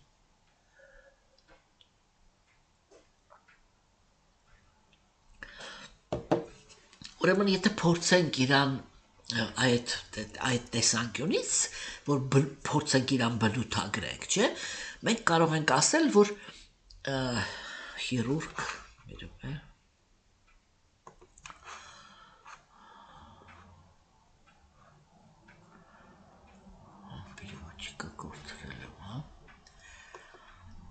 վիրաբույժ, հա, ինքը կին վիրաբույժ է, հասկանում եք, որը ինքը կարող է այսպես ինչ շատ խիստ գործողություններ կատարի կենդանիակի կեղծ եսի հանդեպ, բայց ինչի համար, որպեսզի այսինքն ինքը աշխատում է այնպես, ինչպես եւ Տեր Շիվան, որը ինքը վերացնում է այն, ինչը որ արդեն պետք չի, հասկանում եք, եւ վերացնում է կեղծը, որպեսզի փրկի իրականը, չէ՞։ Ուրեմն օրինակ ասենք, չէ, բանի, ասենք այդ էներգիաների տեսանկյունից, որտեղ այստեղ հատուկ նշվեց, չէ, որ Գերագույն Աստծո ազնվորությունը ինքը վերցրեց իր արտաքին էներգիան, այ կալիին, հա։ Ուրեմն կալին ինքը այդ նյութական աշխարհի իրականությունն է, հասկանում եք, եւ այն գործող ուժը, որը ինչ-որ պրոցեսների համար է պատասխանատու, հեսա կքննարկենք, չէ, իսկ երբ որ մենք խոսում ենք Շիվայի մասին, չէ, Շիվայի գիտակցությունը, Շիվան ինքը դա մաքուր գիտակցություն է, մաքուր գիտակցության սկզբունքն է, եւ իրանք իրար հետ կազմում են մի ամբողջականություն, հա, հիմա, ինչ վերաբերվում է Մայր Կալիի անվանը, չէ, ուրեմն Մայր Կալիի անունը ինքը կալա խոսքից է, կալան դա նշանակում է ժամանակ, նշանակում է մթություն, նշանակում է մահ, նշանակում է իզմիրենիա, այլ որ չափում են, էլի, հասկանում եք, չէ, ուրեմն Մայր Կալին ինքը ունի մարմնի նույն գույնը, ինչ որ ունի Տեր Շիվան, իրանք երկուսն էլ ունեն այդպես կապտավուն մարմնի գույն, չէ, բան էլի, որովհետև իրանք տգիտության գոյավիճակի ղեկավարներն են, չէ, ուրեմն իրանց մարմինն էլ ինքը ունի, այսպես էլի, ոնց որ հավերժության, այդ մթության, չէ, նյութական աշխարհը ինքը մութ է, չէ, վերջապես, եթե արևները չլինեն, չէ, եւ այդ մթի մեջ է, որ օրինակ այսպես եթե պատկերավոր ասենք կենդանեակը ինքը ապրում է նյութական աշխարհում արևի ազդեցության տակ, ամեն տեղ արևների ազդեցության տակ է ապրում, որտեղ լույս կա, չէ, եւ այդ երբ որ ինքը խորասուզվում է մահվան մեջ, չէ, ինքը խորասուզվում է մթության մեջ, չէ, եւ այդտեղ կոպիտ ասած այդ մթության մեջ կարելի է ասել, որ լուծվում է իր այս մարմինը, հա, լուծվում է իր այն մարմինը, որը ինքը օգտագործում էր,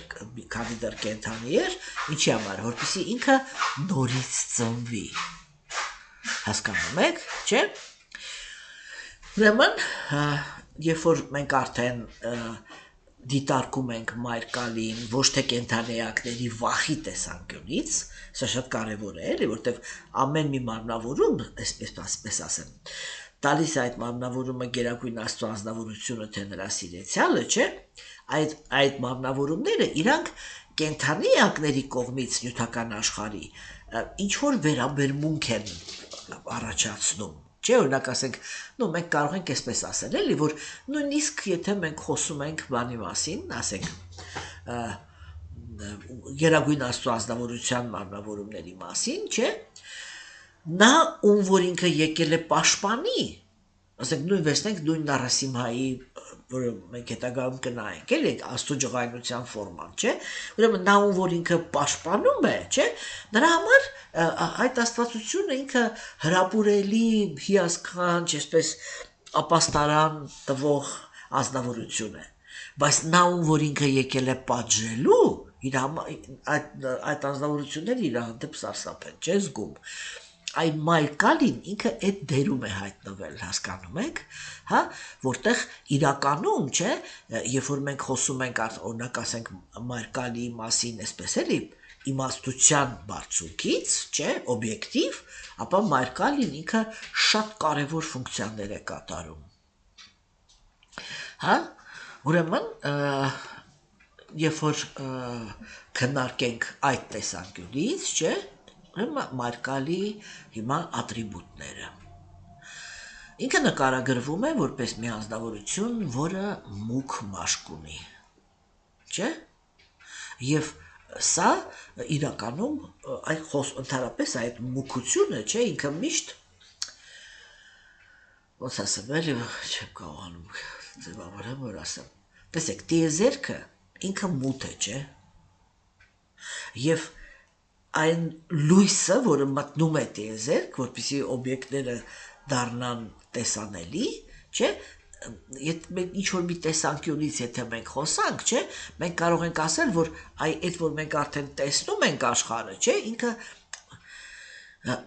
մթությունն է իրական բանը, էլի, իրական դեմքը, հա, եւ դրա համար եւ Տեր Շիվան ինքը մուք է եւ իր կինն է մուք եւ Կալին է մուք։ Հիմա Կալին ինքը ունի 4 ձեռքեր, հա, մեկ ինքը նկարագրվում է որպես 10 ձեռքեր ունեցող, բայց այս 4 ձեռքերը իրանք հիմնական են, որ այդ 4-ից եկում ինքը չի ունենում, կարող է արտահայտել 4 ձեռք, կարող է արտահայտել 10 ձեռք, չէ։ Ուրեմն, ու առաջինը դա թուրն է, հա, ինքը իր ձեռքի մեջ թուր է պահում։ Ինչի մասին է սա խոսքը ընդհանրապես, ինչ է ինքը անում, այդ ինչն է ինքը ոչնչացնում, չէ, դրա մասին է խոսքը, որ իրանք պատասխան են տալիս տգիտության գոյավիճակի համար։ Հիմա եկեք հասկանանք, հա, թե իսկ նյութական մարմնի մեջ որն է այն գործոնը, որը տգիտությունից է առաջանում, չէ։ Տեսեք օրինակ, մենք եթե հիշում եք, մենք կարդացինք, չէ, որ միտքը ինքը առաջանում է առաքինության գոյավիճակից, բանականությունը առաջանում է կրքի գոյավիճակից, իսկ ինչն է, որ առաջանում է տգիտությունից, կեղծ եսը, այսինքն, երբ որ հավերժ կենդանի էակը, չէ, ինքը մտածում է, որ ինքը այս ժամանակավոր մարմինն է։ Ուրեմն, երբ որ Կալին իր ձեռքում պահում է այդ թուրը, չէ, այդ թուրը ինքը այդ դրա համար է, որպեսզի կտրի կենդանեակի այդ բանը, որ ինքը իրեն նույնացնում է կեղծ եսի հետ, այսինքն գտնվում է տգիտության մեջ։ Իր երկրորդ ձեռքում, դրա համար են էլ իրանից վախենում, իր երկրորդ ձեռքում ինքը պահում է կտրած գլուխ, հա, այդի, որտև մարմինն է, չէ, կեղծ ես մտածում եմ, ես այս մարմինն եմ, ինչ ասեցի, ես մտածում եմ, այսինքն իրականում, չէ, այդ բոլոր բանել ատաժդիստրինի նույնացման բոլոր մեխանիզմները, չէ, իրանք կենդանի էակի գլխի մեջ են, էլի մտքի բանականության մեջ են, չէ, եւ դրա համար ինքը այդ բանով այդ գլուխներն է կտրում, կեղծ եսի գլուխն է կտրում եւ այդ գլուխը պահում է իր ձեռքի մեջ, չէ, տեսեք, այսինքն որպես ինչ, այո, ինքը, այնպես Տեր Շիվան է այդ սիրո Աստծո վերջի մարմնավորումը, որտեղ ինքը ջղայնանում է, չէ, այդպես էլ Աստվածուհին է գալիս ու դառնում Կալի, այսինքն կա մի կետ, որտեղ ինքը ջղայնանում է, որն է այդ ջղայնության կետը, երբ որ մաքուր կենդանի էակը, հա, ինքը կարողանում է ընդունել, ինքը ուզում է, այսպես, ոչ թե կարողանում է, այլ ինքը ձգտում է ընդունել մի հատ այնպիսի մարմին, որի մեջ կա բռնության հակում։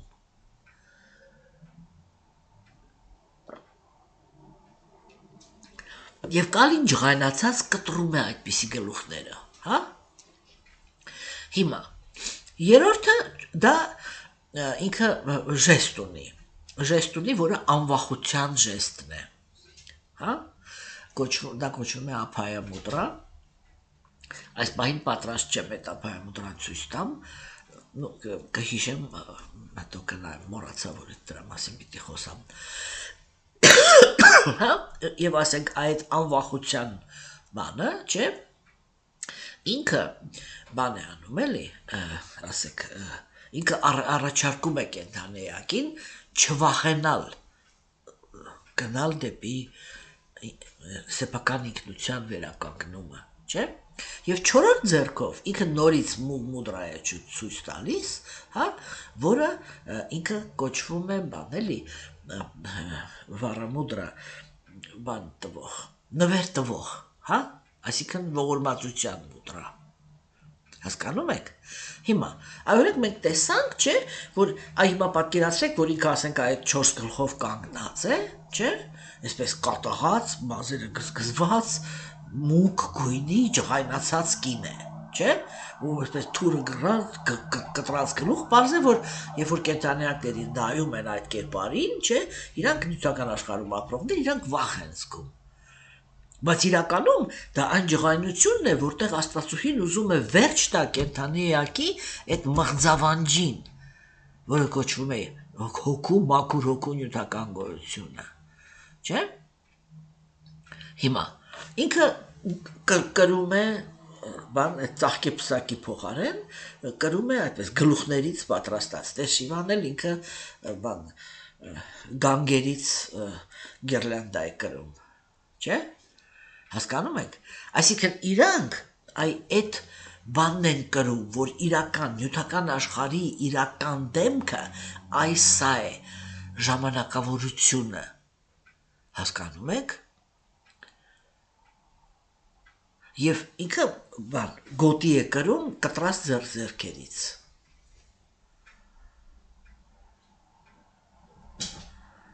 Հասկանում եք։ Հիմա տեսնում եք, չէ՞ որ ասենք իր կերպարանքը ինքը այսպես բավականին վախենալու կերպարանք է, չէ՞, եթե տեսնենք, բայց իրականում մայր Դուրգան ինքը մայր Կալին ինքը արտահայտում է, չէ՞, թե իրականում ասենք այդ որ ինքը ջղայնանում է, այդ ջղայնությունը ինքը ինչից է բխում։ Եվ երբ որ ինքը այդ իր բան գլխին հագցնում է նյութական մարմինների գլուխներից բաղկացած այդ վինոկ էլի ծաղկե բանի փոխարեն գլուխներ են, չէ՞, ինքը ինչի մասին է խոսքը, որ ինքը ոչ գլուխ է չէ կտրում, այսինքն ինքը ոչնչացնում է կենդանի էակների կեղծ եսի հիմքի վրա զարգացած կեղծ բաները, հակումները, չէ՞։ Ու շատ հաճախ մայր Կալին ինքը նկարագրվում է այդպես, որ ինքը այսպես էլի կանգնած է Շիվայի վրա, այսինքն տեր Շիվան իր ամուսինը ինքը պառկած է իր ոտքերի առաջ, հա, ինչ է ուզում ցույց տալ այդ կերպարանքը, տեր Շիվան ինքը մաքուր գիտակցությունն է, մայր Կալին ինքը էներգիան է, հա, եւ իրանք երբ որ ընդունում են այդ ֆորման, իրանք երկուսով ուզում են ցույց տան, որ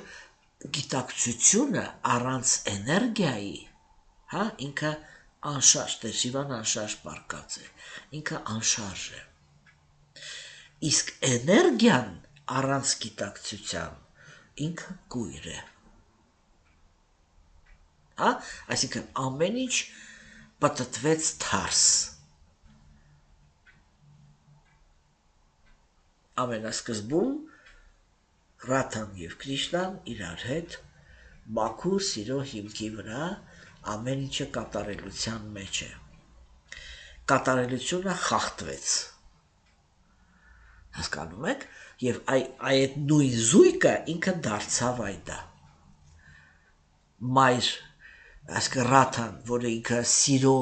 էմոցիաների մարմնավորումն է, ինքը դարձավ ջղայն այդ գլուխները գլխին կախած, վզին կախած, ձեռքը բռնած, չգիտեմ, այդ ժամանակավոր մարմինը, այդ կեղծ եսը այսպես փրթած էլի, մի ազնվորություն, չէ, որը նյութական աշխարհում ապրողների համար վախենալու է, հասկանում եք։ Հիմա խոսացվում է նրա մասին, որ Կալի Աստվածուհին ինքը դեմոնների արյունը խմող է, չէ, հիմա տեսեք մի անգամից, ինքը տեսեք, ինքը ոչ մի մաքուր կենդանիակի ձեռք չի տալիս, ինքը ջղայնության մեջ է մտնում, հա, բանի, տեր Շիվայի կինը, ինքը մտնում է ջղայնության մեջ, դա դառնում է Կալի, ինչի համար, որպեսզի հաղթի, նո այսպես կոչված այդպեսի դեմոն կար, մենք դրա մասին հələ դեռ հետո առանձին խոսենք, ռակտաբիջո էր կոչվում այդ բանը, հա, եւ այդ դեմոնը ինքը այնպեսին էր, որ իր արյունից նոր ու նոր դեմոններ էին առաջանում։ Հա, երբ որ այդ իր արյունը թափվում էր, իր արյունից նոր ու նոր դեմոններ էին առաջանում։ Եվ Մայր Կայլին ինքը սկսում է խմել այդ արյունը, տեսեք, թվում է, որ դա ինչ-որ առնախում ինչ-որ մեծ պատկեր է, չէ՞, բայց ինքը խմում է այդ արյունը, որ այդ արյունը չկաթա եւ նյութական աշխարհը չլցվի դեմոնից, դեմոնները իրանք ովքեր են, դա էգոիզմի մեջ, չէ, ամենածայրահեղատատը դաժան էգոիստներն են, որոնք իրենք տառապանք են մտցնում այս աշխարհ, բռնություն են մտցնում այս աշխարհ, եւ Մայր Կալինը, այսինքն այն ազնվորությունը, որ ինքը մաքուր սերն է հոգեվոր աշխարհում, ինքը նյութական աշխարհում դառնում է այն ազնվորությունը, որը խմում է այդ դեմոնի արյունը, հասկանում եք, որպեսզի այ ոչ մի կաթիլ է այդ արյունի չընկնի գետին, որ չտարածվեն կրքոտները, կրքոտ ազնվորությունների ծնունդները, հասկանում եք, ուրեմն Մայր Կալին ինքը, ինչքան հասկանում ենք, ինքը շատ բարդ կերպար է, ժամանակի ընթացքում մենք ամեն անգամ կդիտարկենք իր որոշակի ուրեմն մասերը, չէ՞, եթե մենք խոսենք Կալիի մասին իմաստի տեսանկյունից, չէ, ապա Կալին ինքը մարմնավորում է, այդ որ ինքը այդպես վախենալու տեսք ունի, ինքը իրականում մարմնավորում է նյութական աշխարհի հանդեպ իմաստությունը, հա, այսինքն ինքը նույնպես Շիվայի նման, այսինքն Աստծո նման, Կրիշնայի նման, ինքը նույնպես ցույց է տալիս կենդանի էակներին, հա, այդ էլի նյութական աշխարհի իրական դեմքը, հասկանում եք, հա, եւ ուրեմն ինքը բաներ աջակցում է Տեր Շիվային, որպեսզի կենդանիակները իրենք այդ տգիտության շղարշից կարողանան ազատվել, երբ որ երկուսն էլ մտնում են ջղայնության մեջ։ Տեսեք, իրանք ինքը շատ հետաքրքիր կերպար է, ինչու համար, որովհետև եւ Տեր Շիվան եւ իր կինը ինակ ունեն երկու տրամադրություն։ Մի տրամադրությունը դա նա է, որ իրանք մտնում են ջղայնության մեջ։ Եվ երբ որ իրանք մտնում են ջղայնության մեջ, իրանք այդ դա են անում, իրանք ցուցադրում են նյութական աշխարհի ժամանակավորությունը, ցուցադրում են Գերագույն Աստծո ազնվորության վերաբերմունքը, թե ինքը ինչպես է վերաբերվում այն կենդանիներին, որոնք իրանք բան են էլի, վնաս են տալիս աշխարհին, հա, եւ ինքը այսպես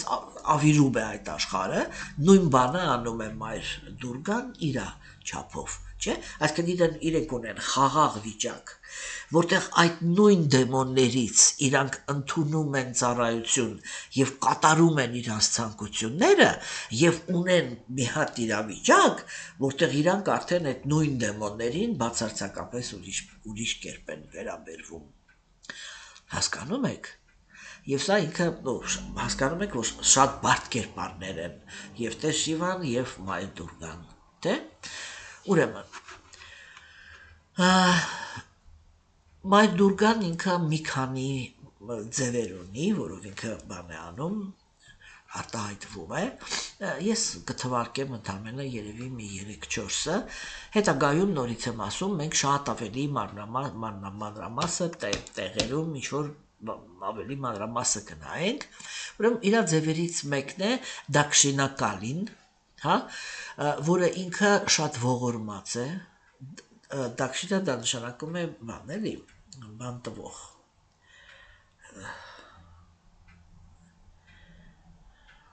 ասեք, ոնց որ նվիրատվություն տվող, հա, ինքը շատ այդտեղ ողորմած է,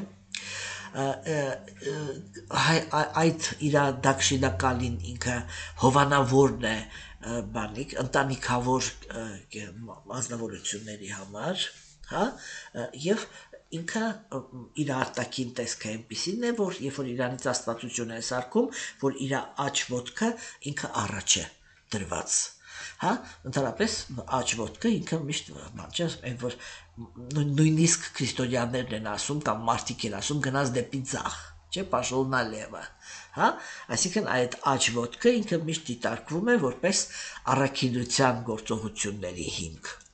Եվ դրա համար, երբ որ այդ Աստվածուհուն Կալին արդեն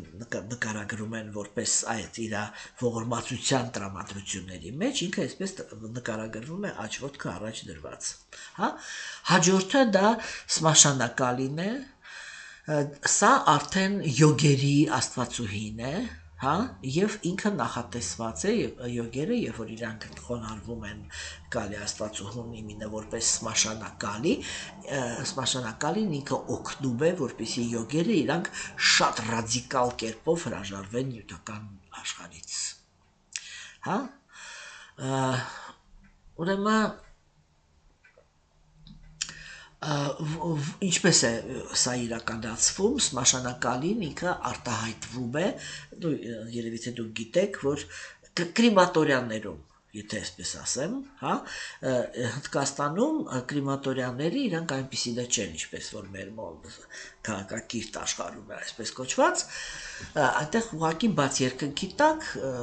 օրինակ մենք երբ որ գնացել էինք Ժագանաթ-փուրի, այդտեղ ինչ-որ մի sense քաղցրահոտ, ինչ-որ հոտ էր տարածվում մշտական,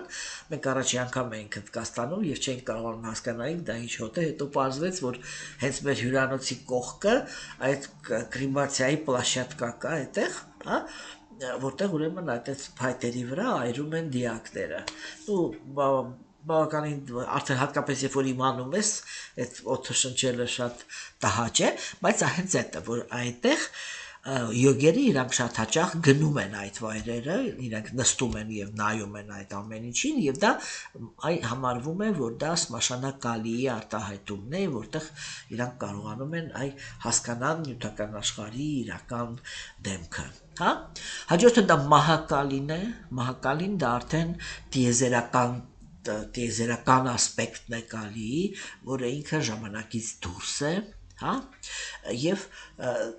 այդ ասպեկտով Մայր ինքը օգնում է հոգևոր մարդկանց ընկալել այդ էլի այդ անսահման մութը, հասկանում եք, որի մեջ գտնվում են նյութական աշխարհում ապրող կենդանի էակները եւ շատ հաճախ ուրեմն խոնարհվելու առարկա դառնող Բադրակալին է, հա, կամ Շյամակալին, ինչպես իրան բաներ ասում, բայց սովորաբար ասում են Բադրակալին դա այն նույն Կալին, ինքը նրա այն արտահայտությունն է, որտեղ ինքը գործում է որպես պաշտպան, հա, գործում է որպես պաշտպան եւ գործում է որպես ազնվորություն, որը ինքը կարող է օրհնություններ տալ, հա, այսինքն մենք տեսանք, որ Մայր Կալին ինքը շատ ուժեղ աստվածուհի է եւ իրան երկրպագությունը իրականում միշտ պետք է կատարվի շատ հմուտ հոգևոր ուսուցչի ղեկավարության տակ, որովհետև Մայր Կալին ինքը կարող է լինել շատ դժվար, շատ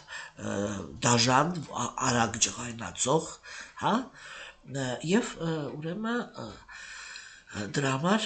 միշտ պետք է շատ ուշադիր լինել, ընդհանրապես Տերշիվային եւ Բայտուրգային մոտենալուց պետք է շատ զգույշ լինել, որովհետեւ իրանք նկարագրվում են անձնավորություններ, որոնք շատ արագ բավարարվում են, իրանք շատ հեշտ է բավարարելը եւ նյութական արդյունք ստանալը, բայց համ էլ շատ արագ ջղայնանում են, հա, եւ այդ շատ արագ ջղայնանալու մեջ, այն որ ասում են ավելի լավ է ձեռքի տակ չընկնենք, հա, եթե դες փորձեմ տնավարի ասեմ։ Ուրեմն սիրելիներս, ես հույսով եմ, որ մենք ձեզ հետ մի թեթև քննարկեցինք Մայր Կալիին, ուրեմն ինչպես կարելի է օգտվել Մայր Կալիի հովանավորությամբ։ Մայր Կալին ինքը հովանավորում է այն ազնվորություններին, որոնք այսպես էլի ոնց ասեմ, ուղն ու ծուծով արդար չեսնեստ, անկեղծ չէ էլի, արդար չեսնեստ էլի, այդ չեսնի մարդիկ են, Հասկանում եք, հա, եթե ազնվորությունը ինքը կամ ինքնախապեյությամբ է զբաղված, կամ ուրիշներին խապեյությամբ է զբաղված, այդ կտրող թուրը դա միշտ մայր կալին է, հա, մայր կալին ինքը, որպեսզի ինքը այսպես էլի բարյացակամ վերաբերվի,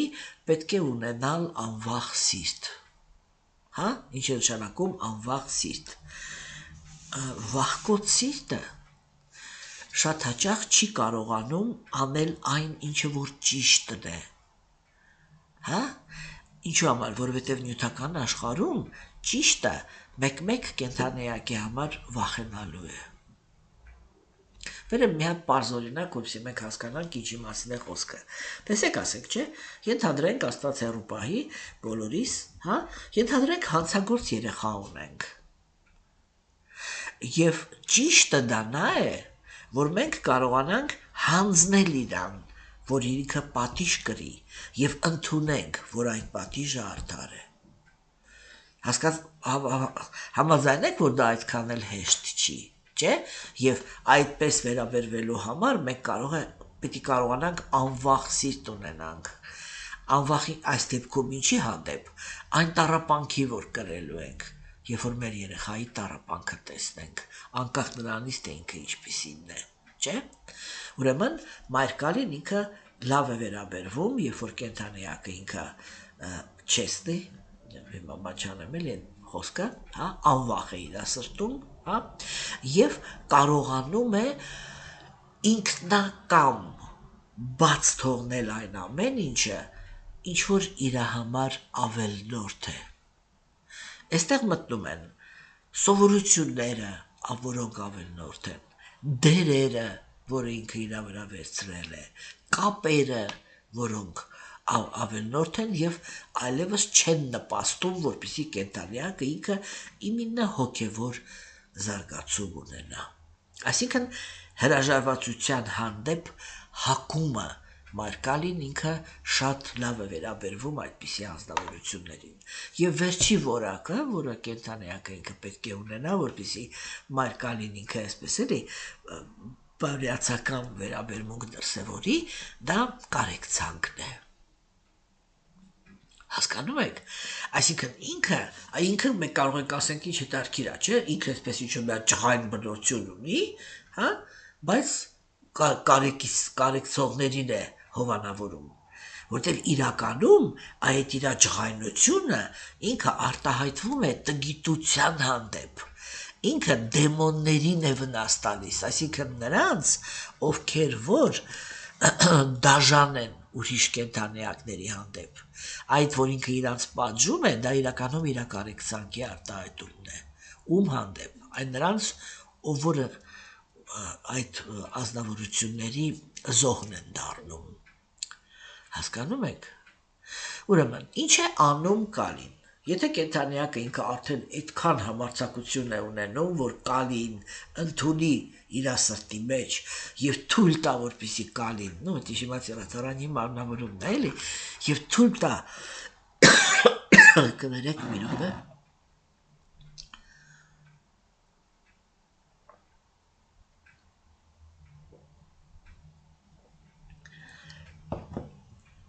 Երբ թույլ տա, որպեսի կալին ինքը ինչ-որ մի բան անի կենդանեակի հետ, ապա կալին ինքը քանդում է, հա, ինքը քանդում է կենդանեակի մեջ էգոցենտրիզմը, քանդում է այդ հոգեբանության մեջ կա, չէ, այդ գաղափարը դերերի, հա, ուրեմն այդ կախվածությունը դերերից քանդում է, հա, եւ քանդում է բան, այդ կրքերը, էլի, որը կենդանեակը ուզում է նորից ու նորից վերապրի։ Կալին ինքը,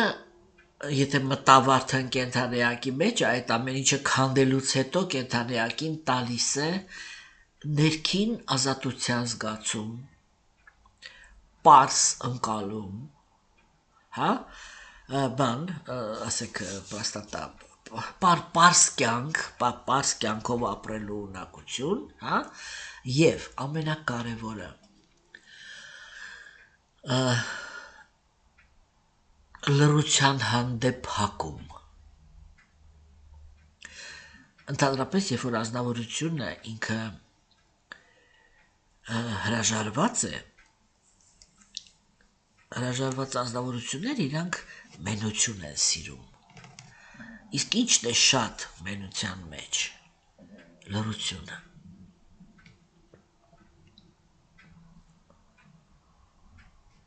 Հասկանում եք։ Եվ կալին ինքը սովորացնում է կենդանիակին, եթե արդեն մենք իրան թույլ ենք տվել, որ ինքը մեր ներքին աշխարհի հետ ինչ-որ մի բան անի, ինքը սովորացնում է կենդանիակին, թե որ կենդանիակը սովորի տառապանքի միջոցով, եթե չի կարողանում իմաստության, ապա տառապանքի միջոցով սովորի կտրել, այսինքն այդ կտրել են ամեն ինչը, ինչ որ տառապանք է պատճառում, եւ թողնել են ամեն ինչը, ինչը որ նպաստում է երջանկությանը, բառիս առաքինի իմաստով։ Հա? Ուրեմն կա սխալ պատկերացում կալի մասին։ Կա այդպիսի պատկերացում, որ կալին ինքը շատ դեստրուկտիվ աստվածություն է, որը ինքը չար է, զլա է, դա, չգիտեմ հայերեն չար է, ճիշտ եմ ասում, թե չէ, հա, բայց իրականում ոչ, ինքը շատ ողորմած վիրաբույժ է, եւ ինքը ոչնչացնում է միայն այն, ինչը որ, եթե կարելի է այսպես ասել, սպանում է մեզ, հա, կա պատկերացում, որ կալին ինքը բան է, հակասում է ընտանեկան կյանքին, բայց իրականում, ինչպես ես արդեն ասեցի, իր դակշինակալի մարմնավորմամբ, ինքը ազնիվ ընտանեկան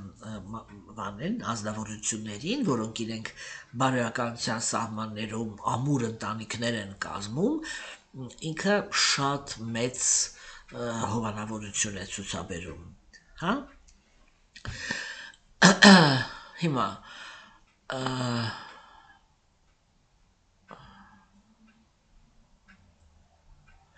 եւ ուրեմն կան էլի այդպիսի գաղափարներ, որոնց հիմքի վրա կալին ինքը դիտարկվում է որպես շատ վտանգավոր եւ շատ այսպես էլի վախենալու աստվածություն, ինչպես եւ Տեր Շիվան, եւ այո, դա ջղայնացած Աստծո սիրեցյալն է եւ իր ամուսինն էլ ջղայնացած Աստվածն է, որը ինքը արդեն ինչ-որ վերաբերմունք է ցուցաբերում այն կենդանիակների համար, որոնք նյութական աշխարհում դաժանություններ են իրականացնում։ Ուրեմն մենք տեսանք, որ Արարիչը ինքը վերցրեց կալիի ձեռքը, հա, եւ կալիի հետ եկավ այդ խնդիրը լուծելու համար։ Դե արդեն բուն տեքստի իմաստին մենք ցես հետ կանդրադառնանք վաղը, այսօր ինձ համար շատ կարևոր էր մի թեթև ներկայացնել կալիին, ինչու համար, որովհետև կալի աստվածությունը ինքը, օրինակ եթե դուք ընդհանրապես վեդայական գրականության հետ ծանոթ եք, ապա կարող եք այսպես էլի նախապես չուր կարծիք ունենալ իր մասին, որ ինքը ինչ-որ այսպես բացասական աստվածուհի է, բայց իրականում մենք կարող ենք տեսնել, որ ինքը բացասական աստվածուհի է միայն նրանց համար, ովքեր որ պատրաստ չեն զիջել իրենց թերությունները։ Մնացած բոլորի համար Մայր Կալին ինքը բադրակալի է, այսինքն ազնվորություն է, որը ահավոր ողորմած է։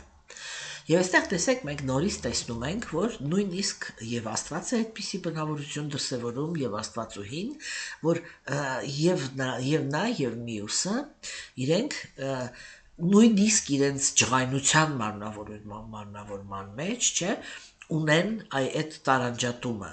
որ իրանք իրականում ջղայնանում են արատավոր կենդանիակների վրա, հա, եւ այդ նույն ջղայնության ֆորմայի մեջ կարող են ապաստարան տալ, պաշտպանություն տալ առաքինի ազնվորություններին։ Собственно, այսպիսի գաղափարների հիմքի վրա է, որ ես միշտ պնդում եմ, որ եթե ազնվորությունները իրենք արատավոր են եւ մշտական մնալով արատավոր Աստծուց պաշտպանություն են խնդրում,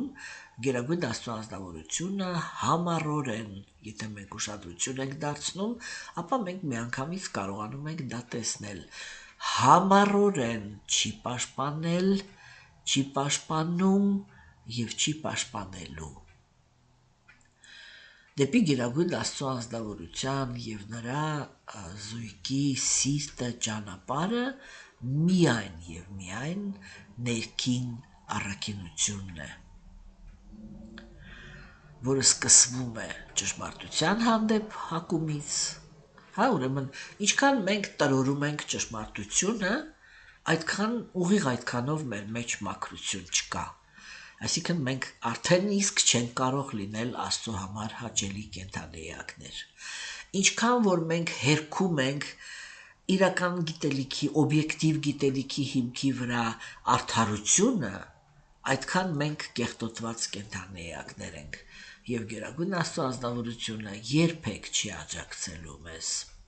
Միակ բանը, որով ինքը աջակցելու է, դա տառապանքն է, այսինքն ինքը ապահովելու է տառապանքներ, որի միջոցով ինքը ընդհանրապես դա իր ամենավերջի մեթոդն է, ինքը այսպիսի բան ունի, էլի, որ ինքը սկզբից տալիս է ուսուցումները,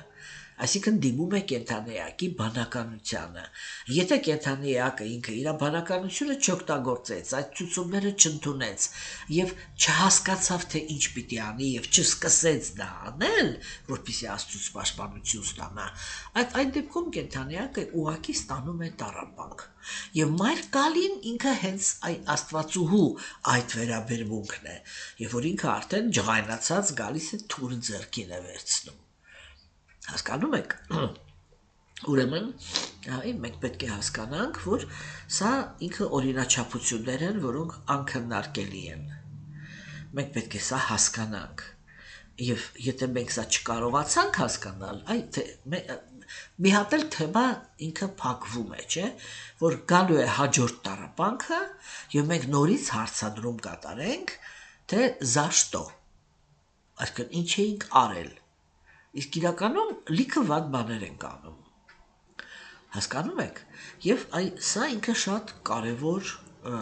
թեմաներից մեկն էր, որ եւ Աստված, եւ Աստվածուհին իրանք ունեն իրենց ջղայնության բանը, բայց երբ որ տեսեք, հիմա այստեղ մենք ձեզ հետ կտեսնենք, որ Գերագույն Աստծո ազնվորությունը ինքը այդ նույն ջղայն կալի ձեռքը բռնած, երբ որ եկավ կիսաստվածների մոտ, ինչ է անելու։ Եվ այսօր այսքանը, կներեք, մի քիչ երկար ստացվեց դասախոսությունը, ինձ համար էր դժվար երկար խոսել, որտեվ դեռ լրիվ չեմ ապակինվել, եւ մինչեւ վաղը, ստեսություն ձեզ։